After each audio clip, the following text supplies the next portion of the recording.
ठीक आहे, आपण काल कुठपर्यंत आलो होतो? इकडे बघू नका, परत एकदा सूचना करतो, तुमचं काम इकडचं आहे, माझं पण. आपण इकडे गुंतून राहायला पाहिजे की तुमचं फक्त या ठिकाणी भारतीय राज्यघटना आहे. आता तुम्ही पंतप्रधान होणार आहेत, तुम्ही मुख्यमंत्री होणार आहे, राज्यपाल आहे, राष्ट्रपती होणार आहेत, है ना, मंत्रिमंडळामध्ये काम करणार आहेत. तर काल आपण पाहिलं होतं राज्यघटनेची निर्मिती कुठपर्यंत आहे, सगळी राज्यघटनेची निर्मिती आपण पाहिली. याच्यामध्ये आपण आता देश चालवणार आहोत. राज्यघटनेला समोर ठेवून आपण काय चालवणार आहोत? देश चालवणार आहोत. संघ शासन व्यवस्था. तुम्हाला बघा, परत मी एकदा सांगणार की राज्यघटना ही परीक्षेला समोर ठेवून अभ्यास करायचा नसतो. आपण भारतात राहत, भारत कोणत्या पद्धतीने चालत आहे ते आपल्याला बघायचं असतं. आणि भविष्यामध्ये एखादे तुम्ही राजकारणी झालेत, आमदार खासदार आहेत, पंतप्रधान मुख्यमंत्री झालेत, मग हे शिकवलेलं तुम्हाला कामात येईल. तर संघ शासन व्यवस्था,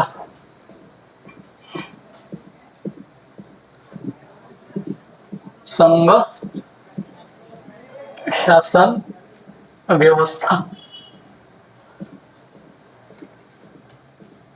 संघ शासन व्यवस्था.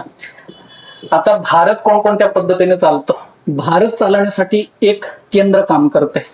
त्या केंद्रामध्ये मग पंतप्रधान असतो, राष्ट्रपती असतो, उपराष्ट्रपती असतो, मंत्रिमंडळ असतो, कॅबिनेट मंत्री असतात. त्यांना सहाय्य करण्यासाठी बाकीची बॉडी सुद्धा असते. मग ते आहे. आज आपण आपला देश कसा चालतो आहे ते बघणार आहोत. देश 3 पद्धतीने चालतो आहे. 3 घटक महत्वाचे ठरलेले आहेत. तर सगळ्यात महत्वाचं म्हणजे कायदा करायचा जर का कधी असेल, त्याच्यासाठी कायदे मंडळ असतं, है ना. कायदा करण्यासाठी काय असतं? कायदा बनवण्यासाठी कायदे मंडळ असतं. आणि तो कायदा निर्माण करून दिल्यानंतर त्या कायद्याची अंमलबजावणी करायची असेल तर त्याला कार्यकारी मंडळ असतं, कार्य करणारी मंडळी असते. आणि ही कायदेकारी मंडळ आणि कार्यकारी मंडळ हे एकमेकांमध्ये मिक्स आहे. मग हेच आहे, कायदेकारी मध्ये पण तेच आहे आणि कायदे मंडळ मध्ये सुद्धा तेच आहे. आणि फक्त न्याय मंडळ मात्र वेगळे आहे. त्यांचा संबंध या कायदे मंत्र्यांशी नसतो, त्यांना वेगळंच ठेवलेलं आहे, है ना. तर सगळ्यात पहिले आपण कायदे मंडळ बघतो आहे.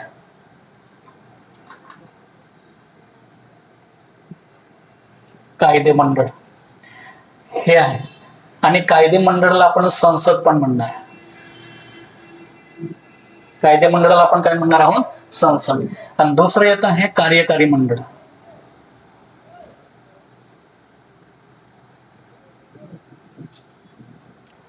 आणि तिसरं येत आहे न्याय मंडळ आहे.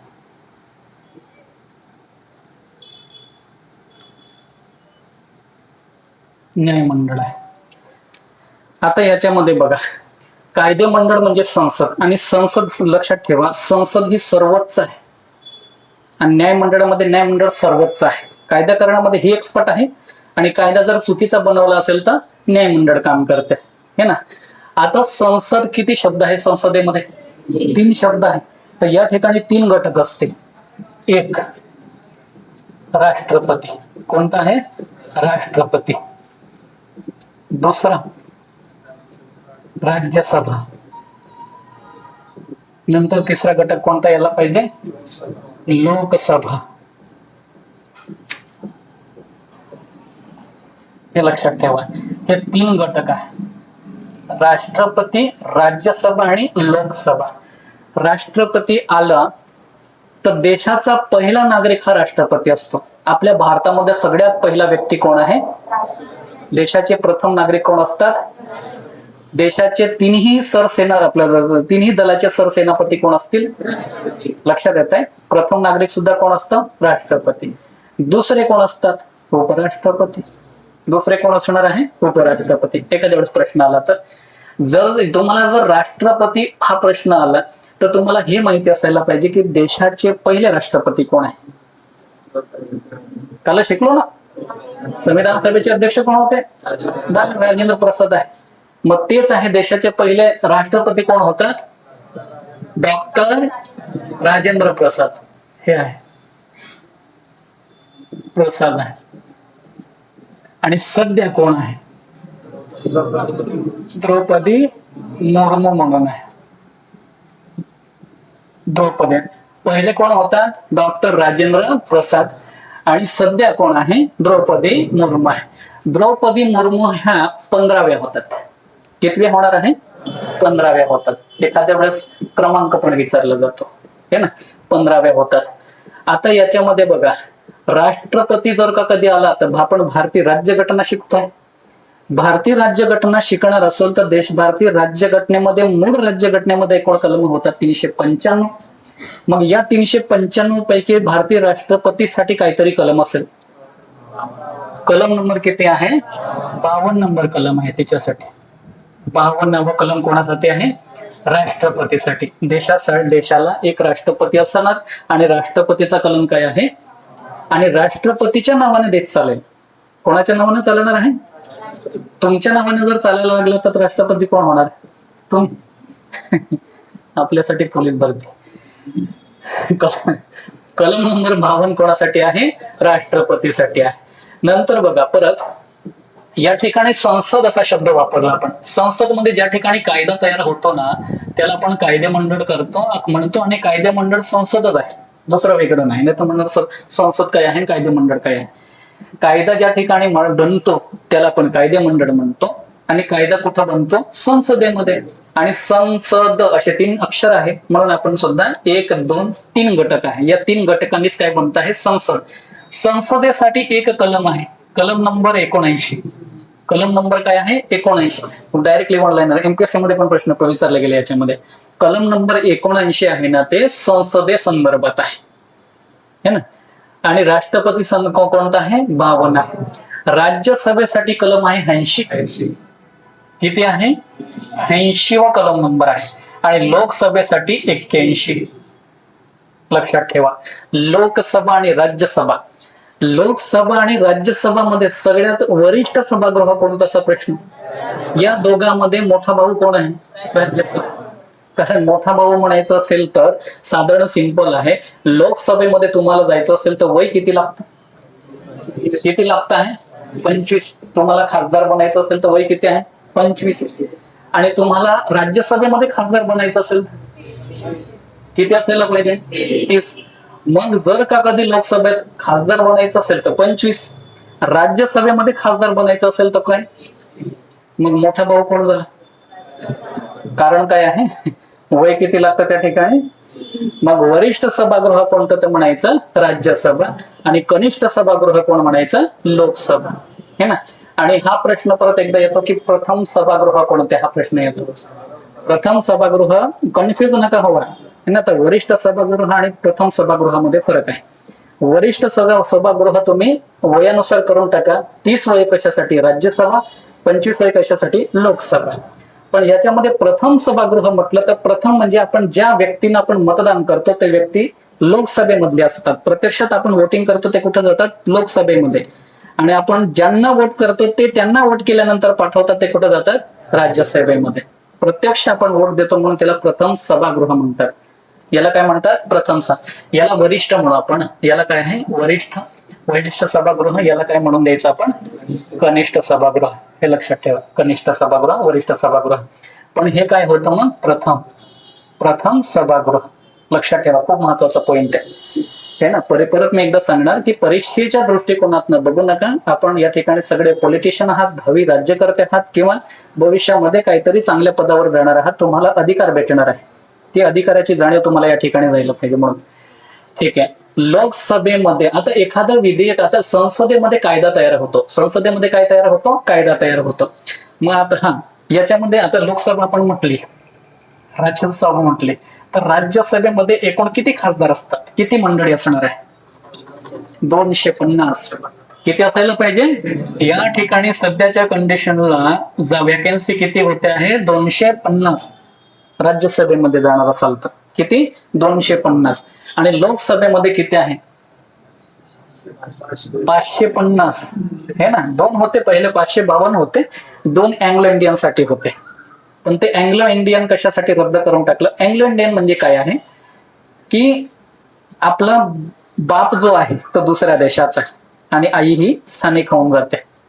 वंशवडा बरोबर दुसऱ्या देशाचा व्यक्ती असतो, त्याला काय म्हटलं जातं? अँग्लो इंडियन, है ना. कळतंय ना. इंटरनॅशनल आणि नॅशनल रिलेशन आहे त्याला म्हटलं जातं अँग्लो इंडियन. मग आता बीजेपीचं सरकार आलं, त्याची जो 2 जागा आहेत त्या कारण काय करून टाकले? कॅन्सल करून टाकले. आता आपल्याकडे किती शिल्लक राहिले? 550. डायरेक्ट प्रत्येक पॉइंटवर क्वेश्चन पडतो, लक्षात ठेवा. मी प्रत्येक पॉईंट सांगतो आहे. लोकसभेमध्ये एकूण सीट किती आहे? 550. राज्यसभेमध्ये एकूण सीट किती आहे? 250. लक्षात येत आहे. आणि या लोकसभेमध्ये नाही, राज्यसभेमध्ये एकूण राष्ट्रपती किती नामांकन दर्शवत असतो खासदार बनण्यासाठी? किती जणांना पाठवत असतो? एखाद्या कला क्षेत्रामध्ये वगैरे पाठवायचं जर असेल तर तुम्हाला याच्यामध्ये किती आहे? 12 कॅन्डिडेट तुम्हाला राज्यसभेमध्ये डायरेक्टली पाठवतात. हे या ठिकाणी का पाठवतात? की त्यांचं इलेक्शन न होता त्यांना का नॉमिनेटेड करून पंतप्रधान नॉमिनेट करतात कोणाला? राष्ट्रपती. म्हणजे राष्ट्रपती या ठिकाणी पाठवतात, पण पंतप्रधान लिस्ट देणार की या जणांना तुम्ही त्या ठिकाणी आम्हाला राज्यसभेमध्ये पाहिजे. असे किती जण पाठवतो राष्ट्रपती? 12 कॅन्डिडेटला पाठवून देतो, है ना. मग लोकसभेमध्ये किती जणांना पाठवतो?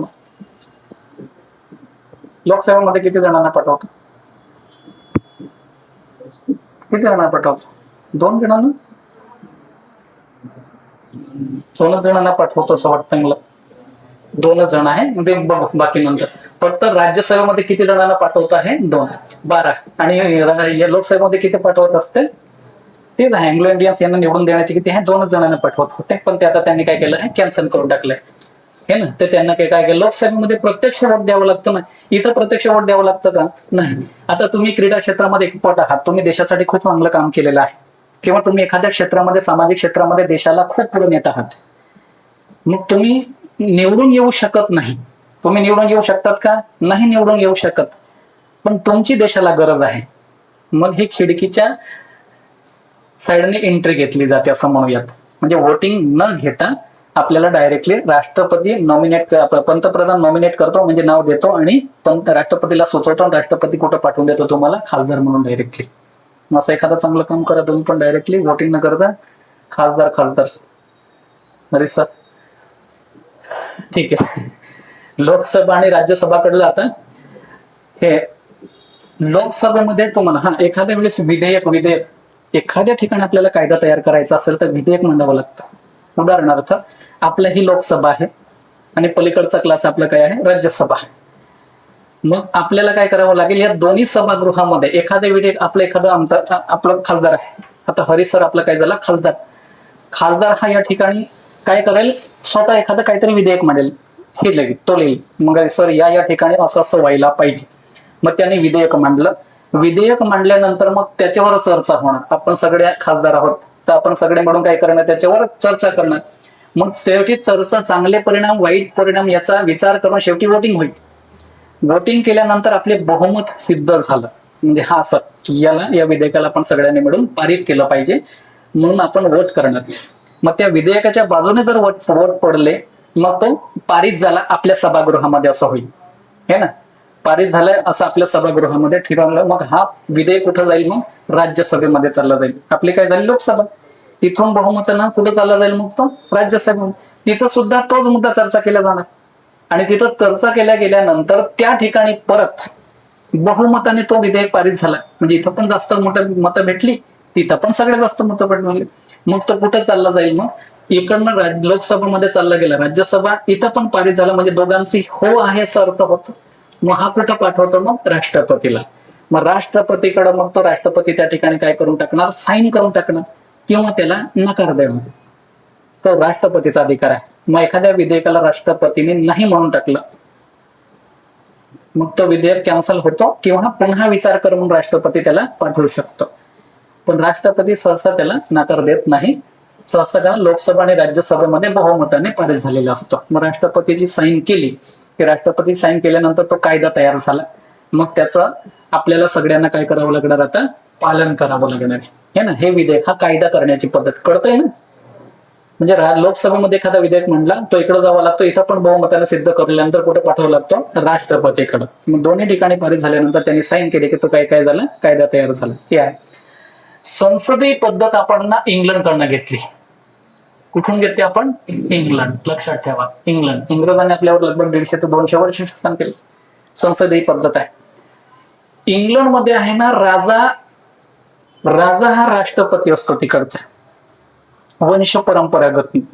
पण आपल्याकडे तसं आहे का? आपल्याकडे काय करतो आहे? राष्ट्रपती असतो. राष्ट्रपतीला किती वर्ष आहे? किती वर्ष आहे? 5 वर्ष.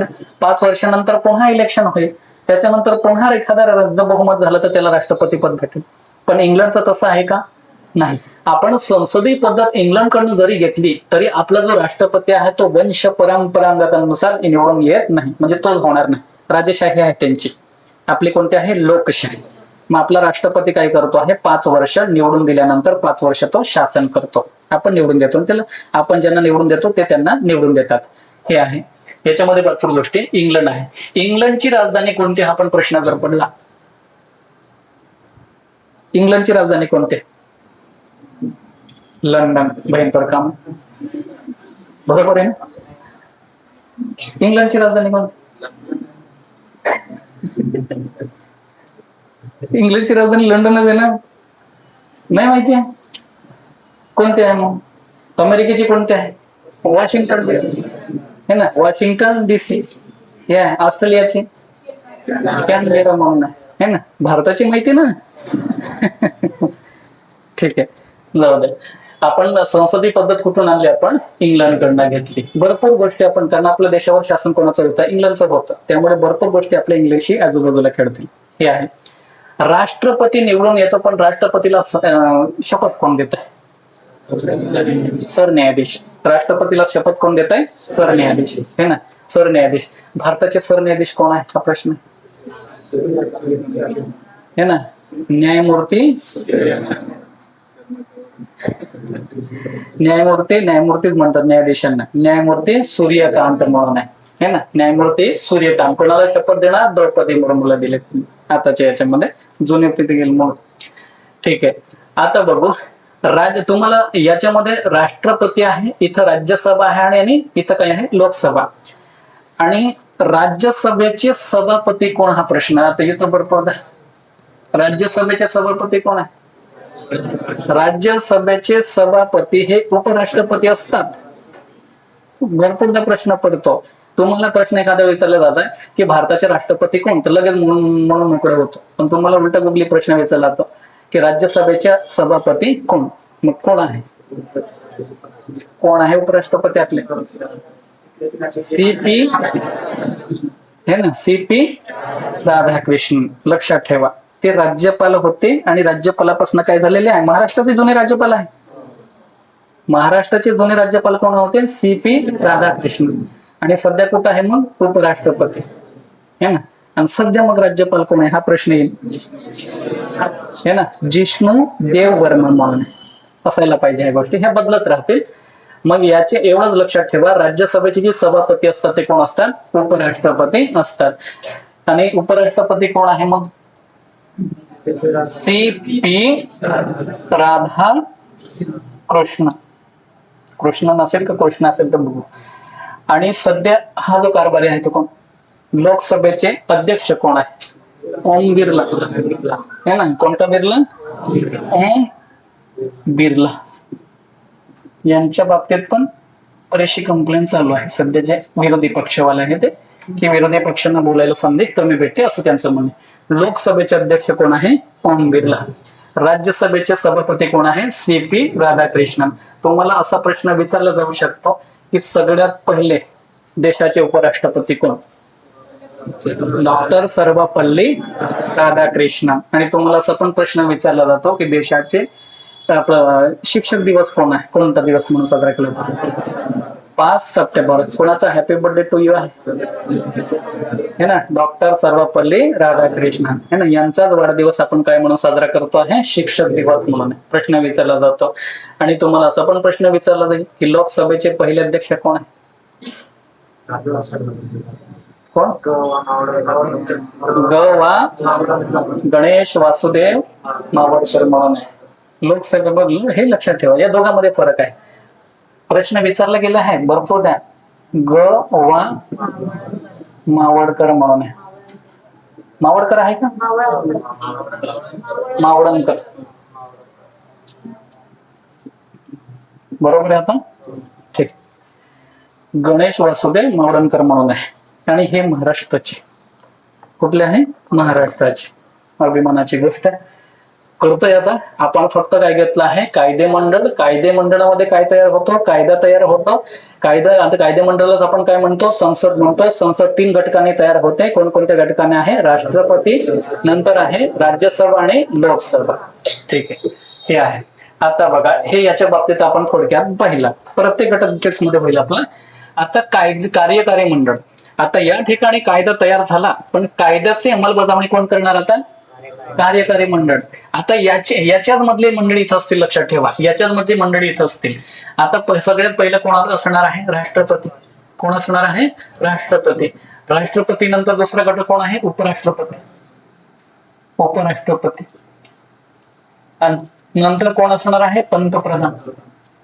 पंतप्रधान. नंतर चौथा घटक कोण आहे, मंत्रिमंडळ. आणि 5वा घटक कोणता आहे, महान्यायवादी.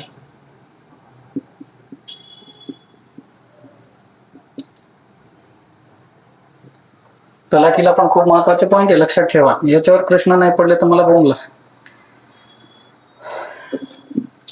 हे आहे कार्यकारी मंडळाचा. हे कार्यकारी बघा, हे कायदेकारी मंडळ आणि कार्यकारी मंडळ हे ना दोघी एकमेक तेच आहे. दोघांमध्ये एकमेकांना गुंतून आहे, तेच आहे. तेच आहे का करणार, राष्ट्रपती ऑलरेडी या ठिकाणी आहे. आणि तुम्हाला उपराष्ट्रपती कुठं सांगितलं मी तुम्हाला, राज्यसभेचे सभापती कोण असतात, उपराष्ट्रपती. आणि पंतप्रधान म्हणजे कुठं असतात, लोकसभेमधला जो लोकसभेचा मेन जो सर्व पक्षाने निवडून आणलेला जो एक नेता असतो त्याला काय म्हणतो आपण, पंतप्रधान. मग हा पंतप्रधान कुठे असतो, या ठिकाणी. आणि या ठिकाणी मंत्रिमंडळ पण असतात. लोकसभेमधले जे आणि राज्यसभेमधले जे मंत्री असते, आपलं निवडून आलेले खासदार असतात, त्यांच्याकडनं आपण त्यांना जबाबदारी दिलेली असते वेगवेगळ्या खात्याची, त्यांना काय म्हणतो आपण, मंत्री. मग इकडचेच आहे ते लोकसभा राज्यसभा मधलेच. नंतर येतो आहे महान्यायवादी. महान्यायवादी जो आहे तो इथं पण राहतो, इथं पण राहतो. म्हणजे सरकारची एखाद्या ठिकाणी बाजू मांडणारा वकील तो कायदे पंडित असतो, हुशार असतो. आता सगळेच मंत्री एकदम सुशिक्षित आणि सगळेच असे एज्युकेटेड असतील का, बिचाऱ्यांना कायद्याचा पत्ताच नसतो. कायद्याची माहिती असते का, नाही. एखाद्या ठिकाणी काय राहिली, त्यांच्यावर ऍक्शन घेतली सरकारच्या विरोधामध्ये, तर सरकारची बाजू मांडण्याचं काम कोण करतं, महान्यायवादी. है ना. याच्यामध्ये तुम्हाला जर पाहिजे, राष्ट्रपती कोण आहे, द्रौपदी है ना, ते झालंय, द्रौपदी मुर्मू आहे. आणि या ठिकाणी उपराष्ट्रपती CP राधाकृष्ण. पंतप्रधान आहे नरेंद्र मोदी. नरेंद्र मोदी कितवे आहे, व्यक्ती म्हणून 14वे आहे आणि कार्यकालखंडानुसार 15वे आहे. लक्षात ठेवा, व्यक्तीनुसार जर पंतप्रधान मोजायला गेला आतापर्यंत किती पंतप्रधान झाले, तर नरेंद्र मोदी हे 14वे ठरतात. आणि कार्यकालानुसार ते कितवे ठरतात, 15वे ठरतात. आणि राष्ट्रपती सुद्धा कितवेच आहे, 15वे. आणि कार्यकालानुसार यांना काय म्हणून द्यायचं, 15वे. CP राधाकृष्णन. बघा तुम्ही, मंत्रिमंडळ आणि महान्यायवादी. राष्ट्रपतीसाठी कलम किती बोललो आपण, 52. उपराष्ट्रपतीसाठी किती आहे, 63 है ना. आता परत सांगतो मी, याच्यामध्ये उपराष्ट्रपतीसाठी 63 आहे आणि पंतप्रधान आणि मंत्रिमंडळ यांचा एकच कलम आहे, किती आहे, 64. स्पेशल पंतप्रधानसाठी स्पेशल कलम नाही, लक्षात ठेवा. पंतप्रधानसाठी स्पेशल कलम नाही आहे. हा एखाद्या वेळेस डाऊट आला तर प्रश्न विचारू शकता. अरे 63 मला 74 आहे, 74 आहे.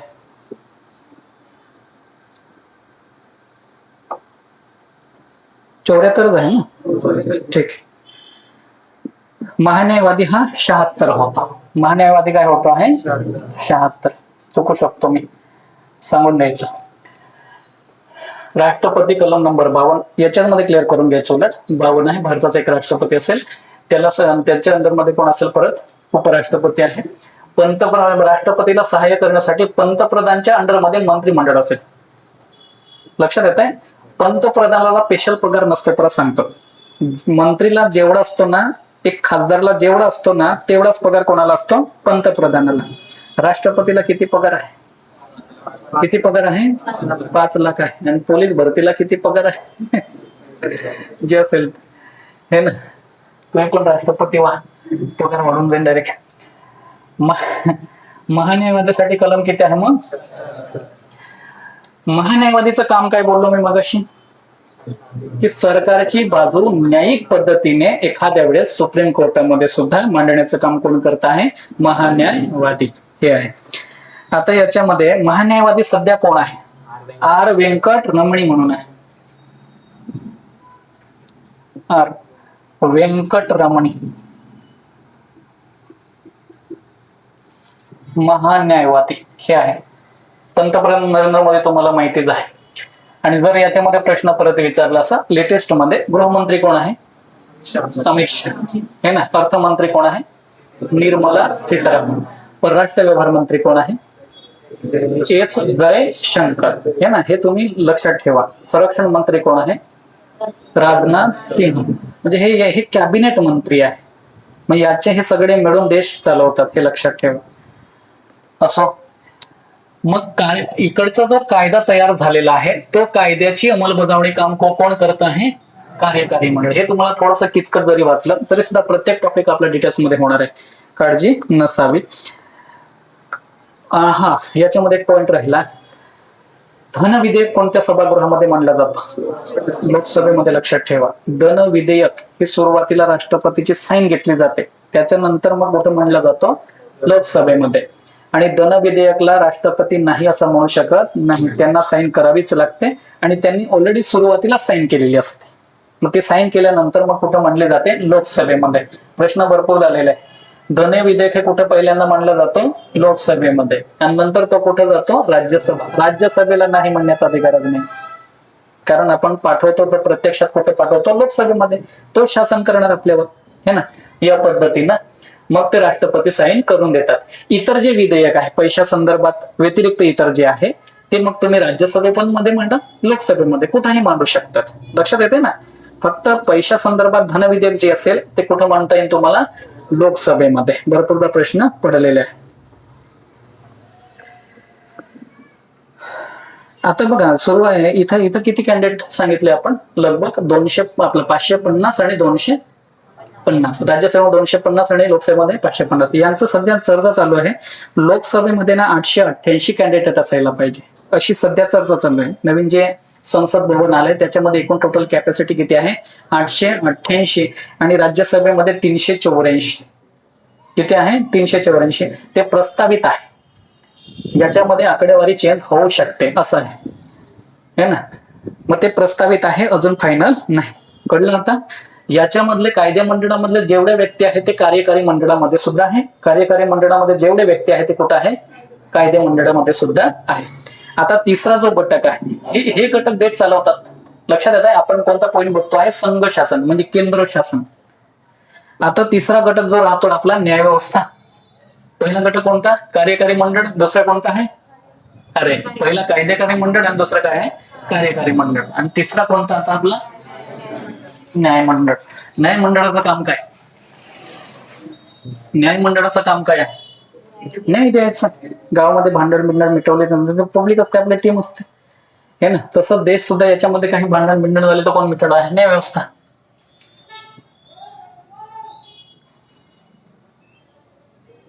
न्याय व्यवस्था लक्षात ठेवा. न्याय व्यवस्थाचं काम आहे काय आहे? न्याय देणं. कायदे मंडळाचं काम आहे कायद्याची निर्मिती करणं. आणि कार्यकारी मंडळाचं काम आहे काय? कायद्याचं अंमलबजावणी करणं. प्रत्येकाला वाटून दिले. 3 पॉईंट लक्षात ठेवा. 3च पॉईंटने देश चालतो. आता मगाशी जे सांगितलं, हा न्याय मंडळ जे आहे ते आपलं एकेरी स्वरूपामध्ये आहे, एकेरी पद्धत आहे. न्याय मंडळ कोणत्या पद्धतीचं आहे? एकेरी पद्धत आहे. याच्यावर डिपेंड आहे.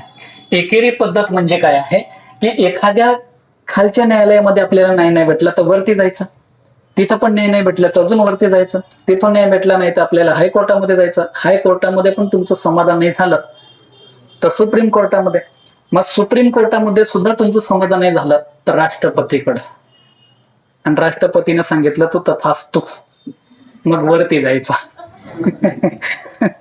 राष्ट्रपती नंतर काय राहतंय हे ना, माफीनामा अर्ज केला जातो माहिती का तुम्हाला? राष्ट्रपतीला एखादा राष्ट्रपती एखाद्या कॅन्डिडेटला माफ करू शकतात. हे क्षमादानाचा अधिकार कोणाला आहे? अंतिमतः राष्ट्रपतीला. पण राष्ट्रपतीने हे नालायक आहे, सुधारणार नाही, कार्यक्रम करू द्यायचा, मग कार्यक्रम होऊन जातो. मग कसं सारखं काम होतं. मग कसं माहिती आहे का? हो ठीक आहे. न्याय व्यवस्था न्याय व्यवस्था सगळ्यात सुप्रीम कोणते आहे? सर्वोच्च न्यायालय. कोणतं आहे? सर्वोच्च न्यायालय. त्यानंतर उच्च न्यायालय. उच्च न्यायालय. नंतर त्यानंतर तिसरं कनिष्ठ न्यायालय. ही चेन आहे. म्हणजे इथं न्याय नाही भेटला तर तुम्हाला इथं जावं लागेल, इथं नाही भेटला नाही तर इथं जायचं, इथं जर नाही मग शेवटी कोण असतंय? राष्ट्रपती. लक्षात येतंय? राष्ट्रपती ही आहे. मग एका माग एक आहे म्हणून याला एकेरी न्याय पद्धती म्हणतो, हे ना. एकेरी काय म्हणू शकतो आपण? न्याय पद्धती आहे. एकेरी न्याय पद्धती, एकानंतर एक एकानंतर एक वरती चढायचं आहे. लक्षात येत आहे? तुम्हाला एखाद्या ठिकाणी, तुम्हाला म्हणण्यापेक्षा एखादा गुन्हेगार असेल आणि एखादी गुन्हेगाराची केस या ठिकाणी गेली आहे आणि इथं गेल्यानंतर त्याला फाशी शिक्षा झाली. फाशी शिक्षा झाल्यानंतर याला वाटतं की नाही, आपल्याला अन्याय होतो आहे, मी अन्याय केलेला नाही, मी गुन्हा केलेला नाही. मग यांच्या विरोधामध्ये अपील कुठे करता येईल तुम्हाला? उच्च न्यायालयामध्ये. इथं पण तुम्हाला न्याय नाही भेटला, इथं पण तुमच्या फाशी शिक्षा कंटिन्यू ठेवली म्हणून तुमच्या म्हणण्यापेक्षा जो पण गुन्हेगार असेल त्याचा मग तुम्हाला परत कुठं जायचं आहे? सर्वोच्च न्यायालय, है ना. उच्च न्यायालय महाराष्ट्राचं कुठं आहे? मुंबईला, है ना. कुठं आहे? मुंबईला. आणि देशाचं सर्वोच्च न्यायालय कुठं आहे? दिल्ली आहे. लक्षात ठेवा. आणि सर्वोच्च न्यायालयाचे सरन्यायाधीश कोण आहे? हे न्यायमूर्ती कोण आहे? सूर्यकांत. एखाद्या प्रश्न विचारला तर म्हणायचं न्यायमूर्ती सूर्यकांत.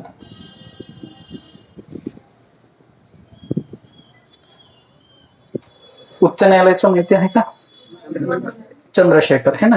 न्यायमूर्ती श्री चंद्रशेखर. रिटायर झालाय, आता कोण आहे? महेशचंद्र महेश त्रिपाठी जे असेल, हे ना. आता हे चेंज राहत, इथे लिहिलं तरी ते चेंजच होत राहणार आहे. ठीक आहे, जे असेल ते. आपल्याला सध्या कोण लेटेस्ट मध्ये सुप्रीम कोर्टामध्ये कोण आहे? सर्वोच्च न्यायालयाचे न्यायाधीश कोण आहे? न्यायमूर्ती सूर्यकांत आहे. लक्षात येते? हे आहे.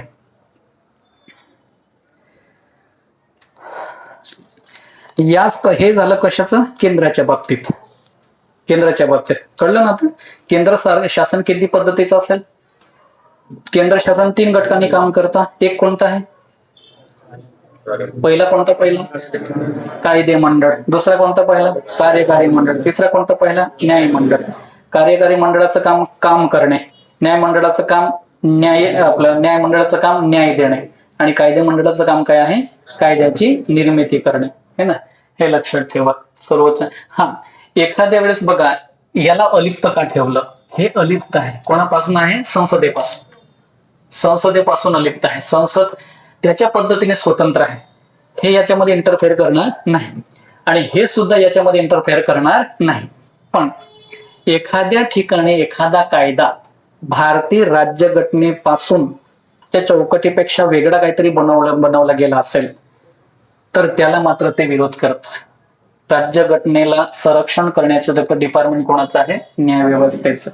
कायदेशीरित्या कायदा जो सांगतो आहे, राज्यघटना जी सांगते त्या चौकटीच्या बाहेर कायदे तयार होता कामा नये. मग ते सुद्धा बोट दाखवू शकतं, है ना. मग एखाद्या ठिकाणी हे सुद्धा, याच्यामध्ये दोन्ही बॅलन्स ठेवून आहे. याच्या कामामध्ये हे श्रेष्ठ आहे, याच्या कामामध्ये हे श्रेष्ठ आहे. इक्वल पोझिशन मध्ये आहे दोन्ही. हे आहे. हे झालं केंद्राच्या बाबतीत.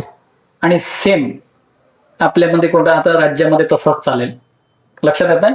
जसं केंद्रामध्ये चालत आहे तसंच आपल्या राज्यामध्ये सुद्धा चालेल. राज्यामध्ये सुद्धा 3च घटक आहे. कोणकोणते घटक असेल परत?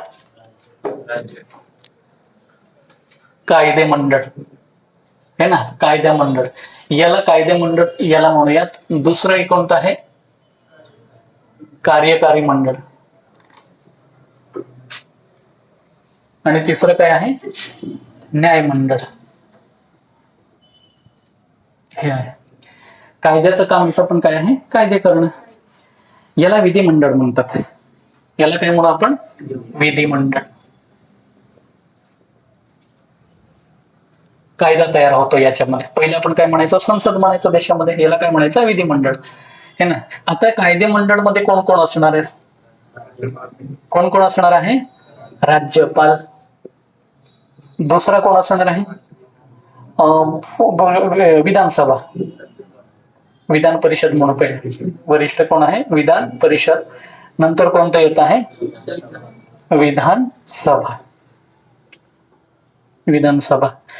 आणि सगळ्याच राज्यामध्ये विधान परिषद आहे असं नाही, है ना. फक्त 6 राज्यांमध्ये विधान परिषद आहे. किती राज्यांमध्ये आहे विधान परिषद? प्रत्यक्ष इलेक्शन तर इथं होणार आहे. आपण जे वोट करतो ते कुठे जाणार आहे? विधानसभेमध्ये. आणि आपण ज्यांना वोट करतो आहे ते कोणाला देतात? मग विधान परिषदेवाल्यांना देतात. महाराष्ट्रामध्ये विधान परिषदेची संख्या किती आहे? किती आहे? 78 आहे. आणि विधानसभेमध्ये किती आहे? 288, हे ना. हे आहे 78 आणि या ठिकाणी किती आहे? 288 आहे. आता तुम्हाला मी मगाशीच बोललो की विधान परिषद सगळ्याच ठिकाणी नाही, तर किती राज्यामध्ये आहे? 6 मध्ये. जर बघायला गेलो, उत्तर प्रदेश पासून वेगळं झालं होतं कोण आहे? बंगाल. उत्तर प्रदेश पासून कोणतं झालंय वेगळं? बंगाल. बंगाल नाही, बिहार. बंगाल म्हणतोय, बिहार. बिहार आहे. आंध्र प्रदेश पासून वेगळं झालं कोणतं झालं?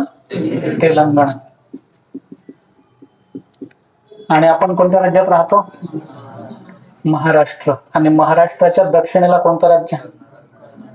कर्नाटक, हे ना. कर्नाटक आहे. लक्षात ठेवा, हे 6 राज्य आहे. 1 2 3 4 तुम्ही 5 आणि या ठिकाणी 6 म्हणू शकतात. लक्षात ठेवण्यासारखी सहज आहे. यूपी बिहार तर तुम्हाला फेमसच आहे. उत्तर प्रदेशची राजधानी काय आहे? लखनौ. बिहारची राजधानी पटना. आंध्र प्रदेशची राजधानी कोणती आहे? अमरावती. तेलंगणाची हैदराबाद. महाराष्ट्राची, कर्नाटकची, हे ना. हे लक्षात ठेवा. अजून एक मस्त कोणीतरी एक स्ट्रिक सांगितली होती, आम यूपी में बिकते हे, असं सांगितलंय त्यांनी आपल्याला. काही तुम्हाला स्कीम, आम यूपी में बिकते हे असं सांगितलंय त्यांनी. हे काढून घ्यायचं, मे आणि हे कापून घ्यायचं. मग तुम्हाला आंध्र प्रदेश, महाराष्ट्र, उत्तर प्रदेश, बिहार, कर्नाटक, तेलंगणा असं म्हणून लक्षात ठेवू शकतात. आम यूपी में बिकते हे, मे काढून द्यायचं हे.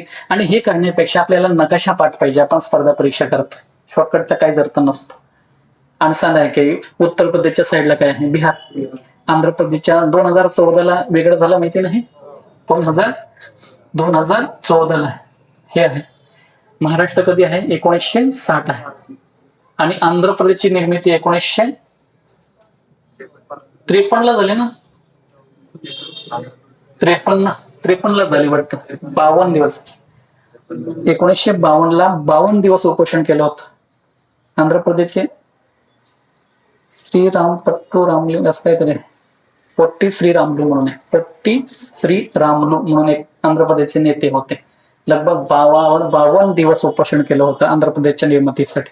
आणि 52व्या दिवशी त्यांची डेथ झाली होती. मग शेवटी हे सरकार घाबरलं. मग भाषे तत्वावर निर्माण झालं होतं बाकीची राज्य. एखाद्या प्रश्न आला तर, हे ना. तेलंगणाची निर्मिती कधी होते आहे? 2014. आणि 2014लाच परत ठाण्यामधनं आपला एक नवीन जिल्हा तयार झाला होता, पालघर. त्याच वर्षी 2 घटना, राज्य पण आणि जिल्हे सुद्धा आलेच तर लक्षात ठेवण्यासारखे आहे. असं हे आहे. झालं आता राज्यपाल. आता बघा, तेच आहे. कायदे मंडळाला आपण काय म्हणतो आहे महाराष्ट्रामध्ये? विधिमंडळ म्हणतो आहे. विधिमंडळामध्ये काय आहे? राज्यपाल, विधान परिषद आणि विधानसभा. विधानसभा सगळ्याच ठिकाणी आहे. विधानसभा काय आहे? सगळ्याच ठिकाणी आहे. आणि आपले एकूण राज्य किती आहे? एकूण किती राज्य आहे? 28 राज्य आहे. 28 राज्य आहे. आणि किती केंद्रशासित प्रदेश आहे? 8 केंद्रशासित प्रदेश आहे. 8 जर केंद्रशासित प्रदेश असतील तर कोणकोणते आहे केंद्रशासित प्रदेश? हा पण प्रश्न आहे. आपण तर सहज म्हणून देतो, है ना. सहज म्हणून देतो. सगळ्यात पहिलं कोणतं आहे? लडाख. सगळ्यात पहिलं कोणतं आहे? लडाख आहे. लडाखची राजधानी काय आहे? काय आहे? लेह. मागच्या टायमाला कोणत्या तरी भरतीला प्रश्न होता, भारताचा सगळ्यात उत्तरेकडील केंद्रशासित प्रदेश कोणता, हा प्रश्न पडला होता. तर कोणता होता आहे? लडाख आहे. नंतर दुसरं काय आहे, जम्मू काश्मीर आहे ना, जम्मू काश्मीर आहे. काश्मीरची राजधानी कोणती होते आहे, श्रीनगर आहे. भरपूरदा प्रश्न पडले. मग लडाखहून आले तुम्ही काश्मीर, काश्मीरच्या खाली कोणता आहे, दिल्ली म्हणूयात. ठीक आहे, दिल्ली. दिल्लीची राजधानी काय आहे, दिल्लीच आहे. काय टेन्शन आहे, केंद्रशासित प्रदेश है ना. मग त्याच्यानंतर पुढे आहे चंदीगड. कोणते आहे, चंदीगड आहे. चंदीगड, चंदीगडची राजधानी चंदीगड आहे. ठीक, हे आहे. आता खाली जाऊयात आपण. खाली कोणतं येत आहे परत, दादरा नगर हवेली है ना. दादरा नगर हवेली आणि दमणदीप एकत्र करून टाकले माहिती ना. पाचवा म्हणूया दादरा नगर हवेली आणि दमण दीव. दमण दीव. आता याची राजधानी काय आहे, हे पहिले वेगवेगळे होते केंद्रशासित प्रदेश. याची काय राजधानी आहे, दमण. दमण आहे. ठीक आहे, हे किती झाले, 5 झाले. इकडे वळून घेऊयात. 5 झाले. 6वं कोणतं आहे, 6वं कोणतं आहे आता, लक्षद्वीप. लक्षद्वीप.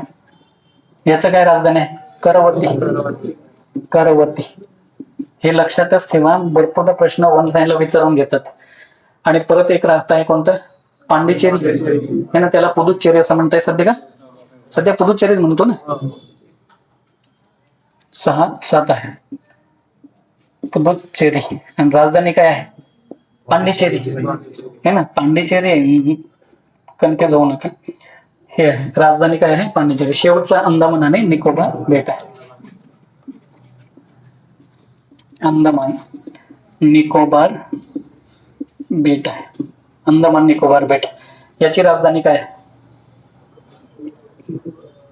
अंदमान निकोबार बेटची राजधानी पोर्ट ब्लेअर असं काहीतरी आहे.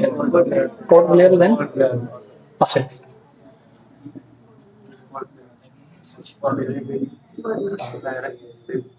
बरोबर आहे ना, पोर्ट ब्लेअर आहे. कोणती जेल झाले, श्री विजयपुरम. ठीक आहे, श्री तुमच्या भरोश्यावर आहे, विजयपुरम. ठीक आहे. इथं बघा, पहिले अंदमान आणि निकोबार जे बेट आहे ना, ते आपले सुभाषचंद्र बोस यांनी जिंकून घेतले होते 1941-42च्या कालखंडामध्ये. 42-43च्या आजूबाजूला, 43च्या आजूबाजूला. मग अंदमानला त्यांनी शहीद सांगितलं होतं, शहीद. आणि दुसऱ्याला स्वराज म्हटलं आहे ना. याला काय म्हटलं गेलं होतं, स्वराज. शहीद आणि स्वराज ही सुभाषचंद्र बोस यांची कृपा आहे. नाहीतर बघायला गेलो तर म्यानमारच्या तिकडचा एरिया होऊन जात होतो है ना. पण आपल्या सुरक्षेच्या दृष्टिकोनातून खूप महत्वाचं आहे हे. सध्याचे आपल्या भारताचे, आपलं महाराष्ट्राचे राज्यपाल कोण आहे,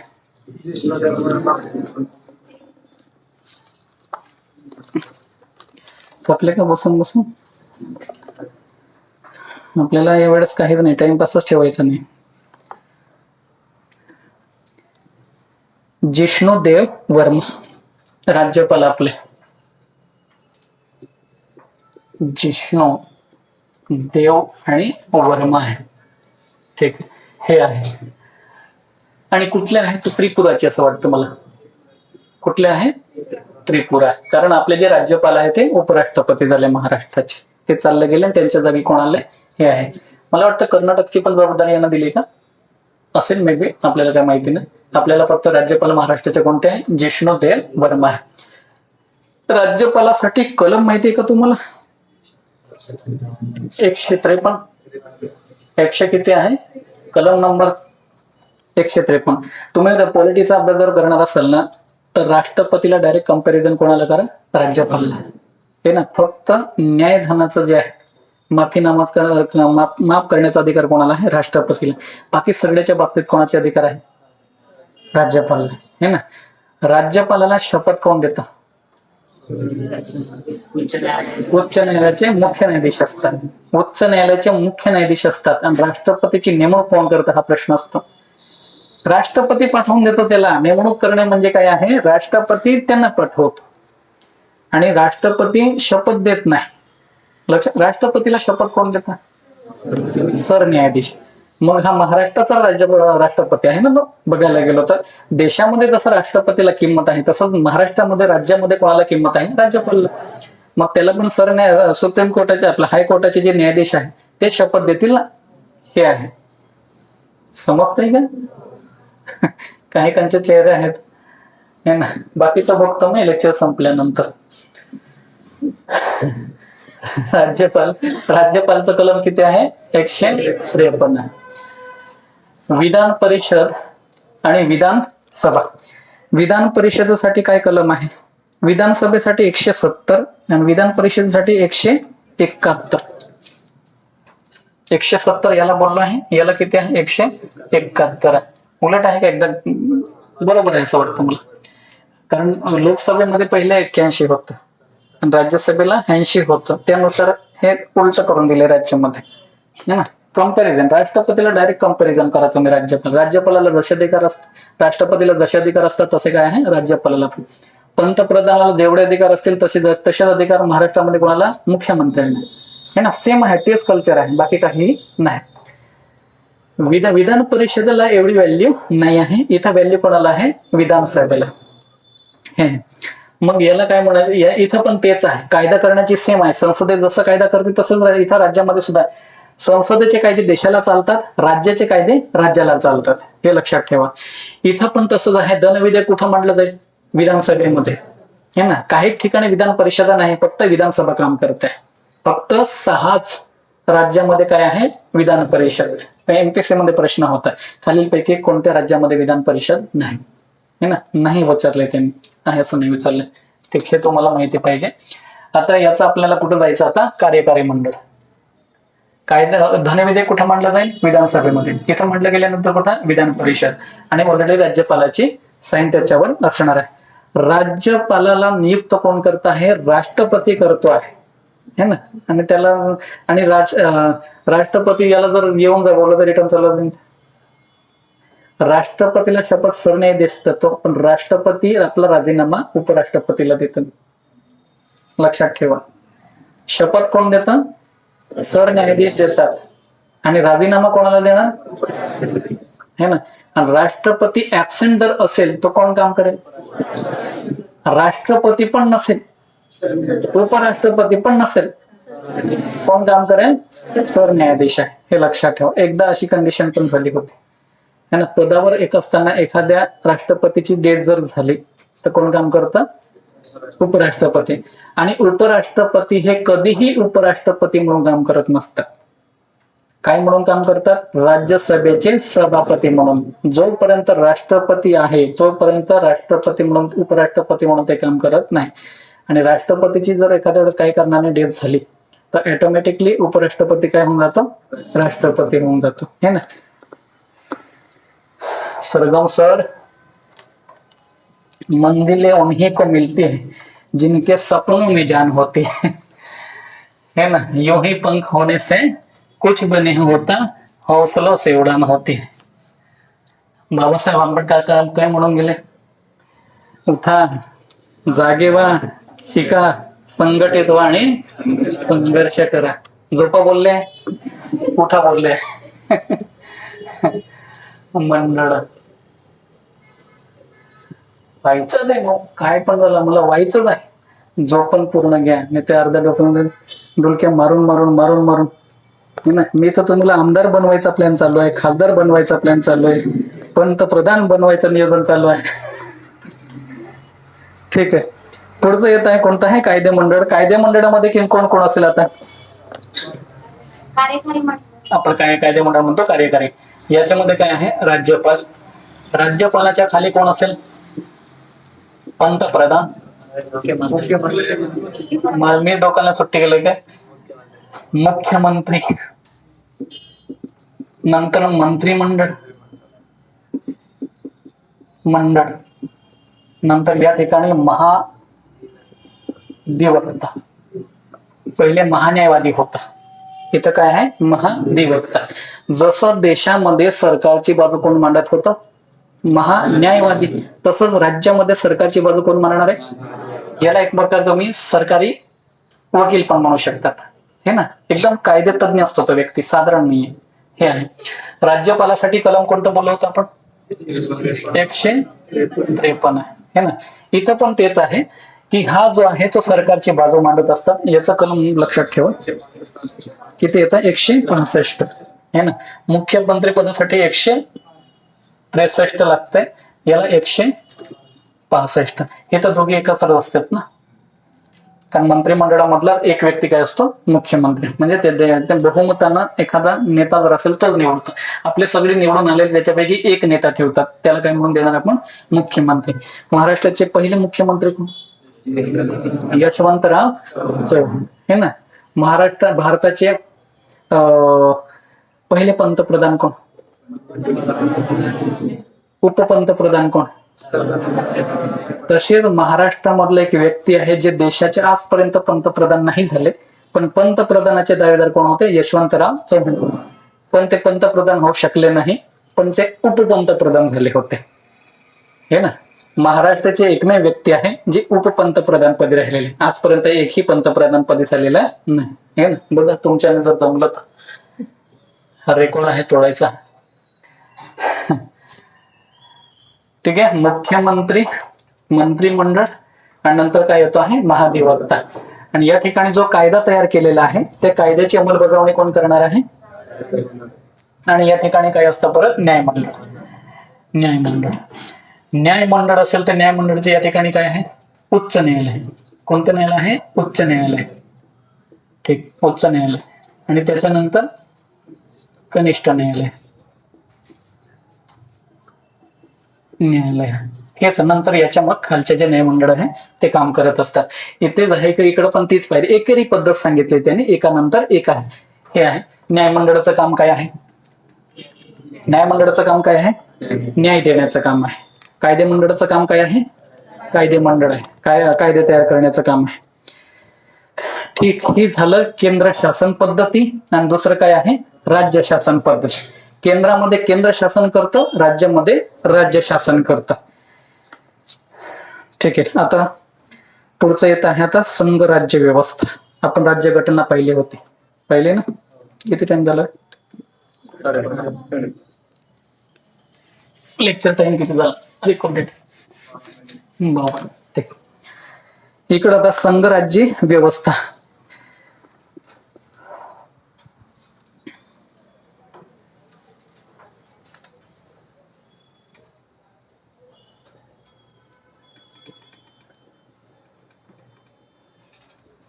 संघ राज्य व्यवस्था. आपण जो भारत आहे, भारतामध्ये भारताचा एक नकाशा आहे. भारताचा एक नकाशा आहे. अमेरिकन संघराज्य आणि भारतीय संघराज्यामध्ये याच्यामध्ये फरक आहे. अमेरिकन संघराज्य आणि भारतीय संघराज्यामध्ये फरक आहे. अमेरिकेचं संघराज्य काय म्हणतंय की आम्ही वेगवेगळे राज्य मिळून एका ठिकाणी आलो. काय म्हणतंय अमेरिका? आम्ही वेगवेगळे राज्य मिळून एका ठिकाणी आलो आणि सगळ्यांना USA म्हणतोय, युनायटेड स्टेट ऑफ अमेरिका, हे ना. United state of America. United म्हणजे एकत्रित, आणि काय आहे? स्टेट म्हणजे राज्य.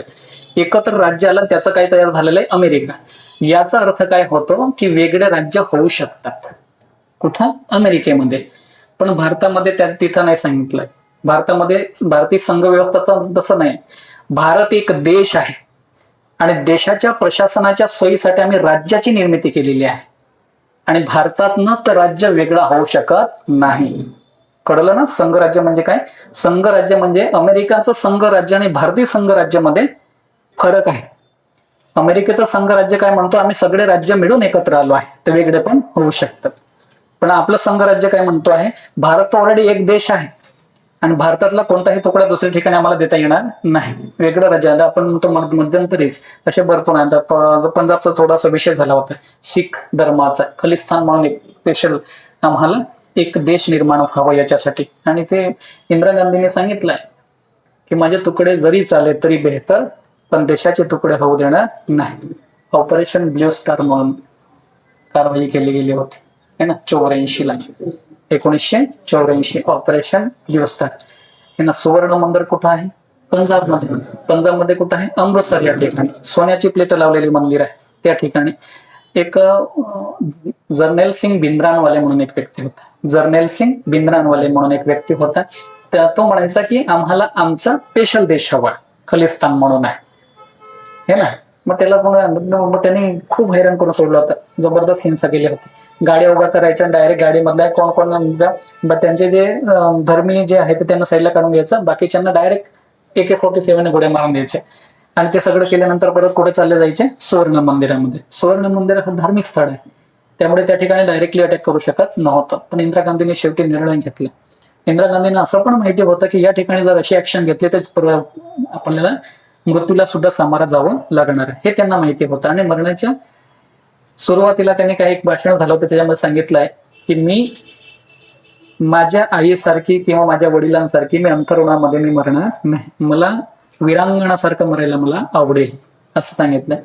म्हणून मी बरेच मार्गदर्शन म्हणतो, आपल्या विद्याश्रम मधले जे नाव आहे ते विद्याच्या नावानं आपलं विद्याश्रम आहे, पण विद्याचं नाव विद्या नाही आहे, विद्याचं नाव हे प्रियदर्शनी आहे.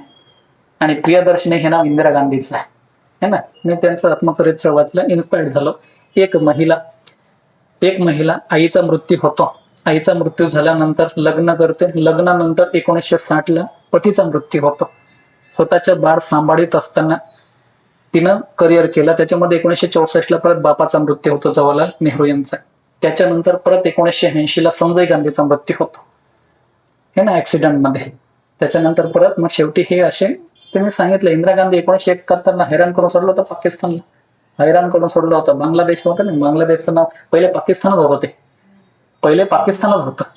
इंदिरा गांधीने तुकडे करून टाकले, सर्जिकल केली, ऑपरेशन करून टाकलं आणि एक नवीन बाळ पैदा केलं समोरच.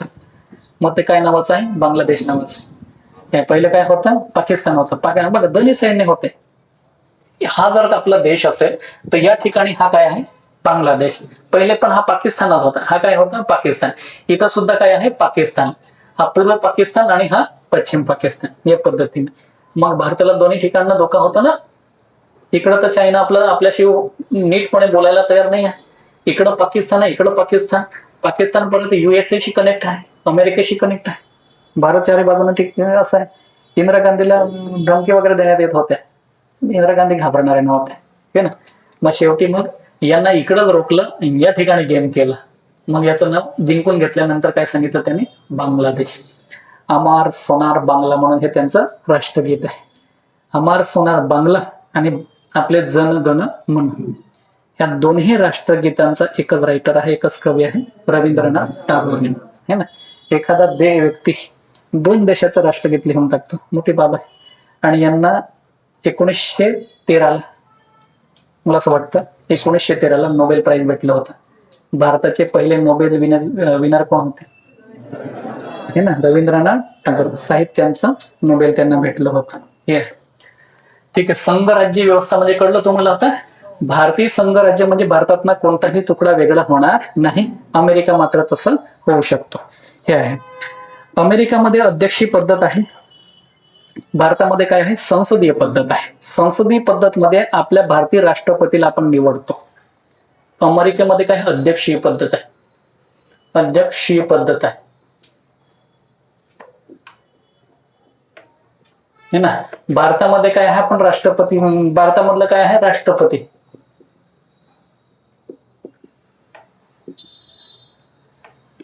गणतंत्र म्हणून आपण,